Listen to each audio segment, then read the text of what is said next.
We often associate the term First Lady as simply a wife of a politician, but there's so much more to that phrase. Over the next several weeks, you will meet powerful women, all, in my opinion, First Ladies of Saskatchewan. Some you may know, others perhaps not, as they choose to live their lives away from the spotlight. But one tie binds them all, a desire to pioneer their own paths. Our first guest is the wife of the provincial opposition leader, and though she's a part of the political picture, it's clear she sings to the beat of her own song.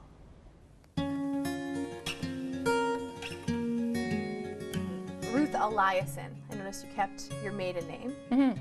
Why was that important to you? Well, I'm happy using either, but as our wedding approached, I kind of realized that I had an attachment to my name. I like my name, so it was something that Cam and I both thought was good. Let's talk about where you grew up. Swift Current, where you were born, and then you were on a farm nearby. Yeah. How did growing up in South Central Saskatchewan influence who you are today? Well, my dad's a farmer. My mom's a retired school teacher, and so being on a farm was, for me, an awesome way to grow up. Having pets around, animals around, the run of the farm to build forts and have fun with my cousins. I had a lot of freedom and fun growing up, and there was a sense of community that I think you see in smaller areas, in rural areas, that has shaped the things that I value today. Everyone you know when they're growing up, they have a teenage wish or a dream. What was yours, and did it come true? Oh, well, I think I wasn't exactly sure what I wanted to be in high school. My high school aptitude test said that one of the top options was a hot air balloonist. So that hasn't materialized just yet. Have you been in one before? No, never.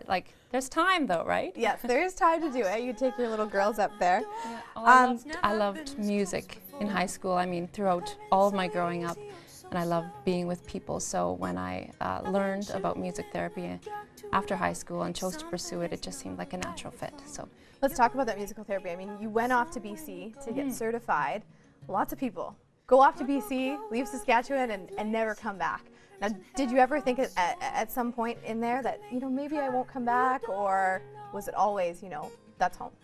Well, I got my Bachelor of Music Therapy at Capilano University in North Vancouver, and it was an awesome place to live and to have an adventure. And Cam actually studied at Simon Fraser University as well, but I think for both of us, we knew there wasn't any question that Saskatchewan was where we wanted to be. I met Cam 15 years ago at the U of S, so we've been married 9 years this year. I could stay with you forever, never realize the time.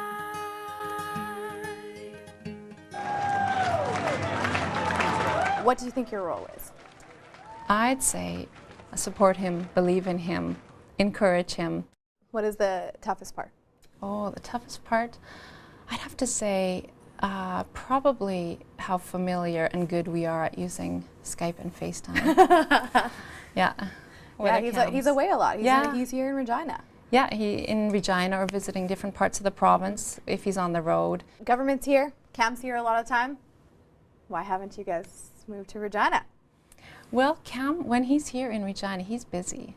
And I think it's important for us to have, for our family, and particularly for our girls, to have that sense of home and family and routine. And that's where our home is now, in Saskatoon. So we enjoy the trips here to be with Cam on occasion, but we're still making our home in Saskatoon. Do you have any advice for people raising families in the spotlight, high profile? There might be certain ways that people might expect you to act, or just to be yourself. Do you feel that pressure to dress a certain way, be a certain way, because you are the leader of the opposition's wife? Well, I don't wear my grubbiest pants to the co-op when I go for groceries, so... That's changed. No, I think people are people everywhere, so they're just interested in getting to know us.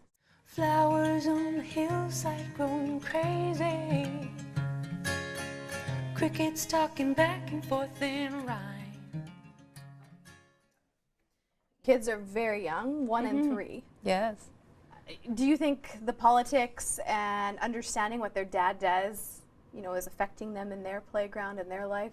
Oh, well, our oldest, she got a chance to accompany Cam to a day at the Ledge, and he had some meetings and stuff, so the staff were really helpful in looking after her, and she's been asking to come back, and I think she thinks that, you know, Daddy must do bubbles, stickers, and read stories all day at work, so.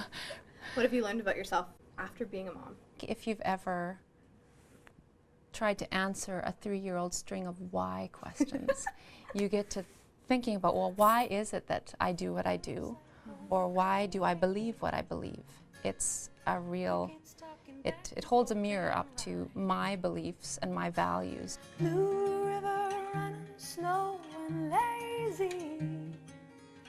I could stay with you forever, never realize the time. Where does your love of music stem from? I think my parents, I can remember going to sleep with, you know, a different classical record every night. And I've been like rainbow and rainbow. What goes through your mind when you play or sing? Mostly when I make music, it's more about a feeling. But then in my work as a music therapist, there's observation, and you know, there are goals, and my knowledge of the music affects how I would use it. You're gonna make me wonder what I'm saying. In terms of music therapy, obviously you're helping other people.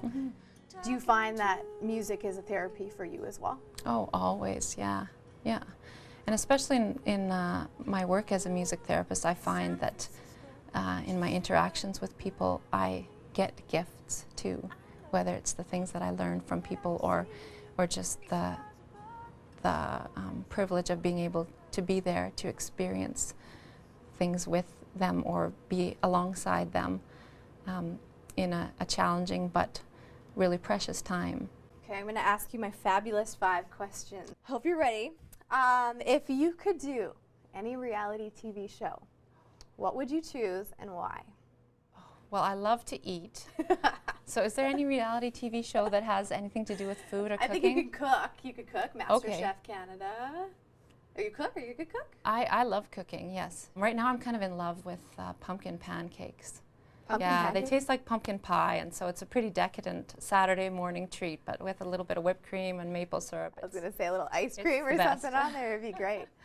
If you could leave the kids right now in care of the husband, take off with your girlfriends, go anywhere in the world, where would you go and why? I would probably like to go to Iceland. Iceland? It's always intrigued me, the landscape and the beauty. Flown sort of past it, you know. This is the note to Cam now. Iceland is the next place on the itinerary. If you could have a celebrity sit down. Well, right now I'm listening to Rose Cousins. She's a singer-songwriter from the East Coast. And while she doesn't have a long career behind her, I love the songs that she's written and the sort of voice that she writes with. So I'd like to pick her brain a little bit. If you could tell your 16-year-old self something, what would it be? Probably just to not worry about what people think. Yeah. The more people that I talk to, you know, into their later years, that seems to be a common theme, right? That they've just learned to live from the things that they value and listening to their own voice as opposed to others.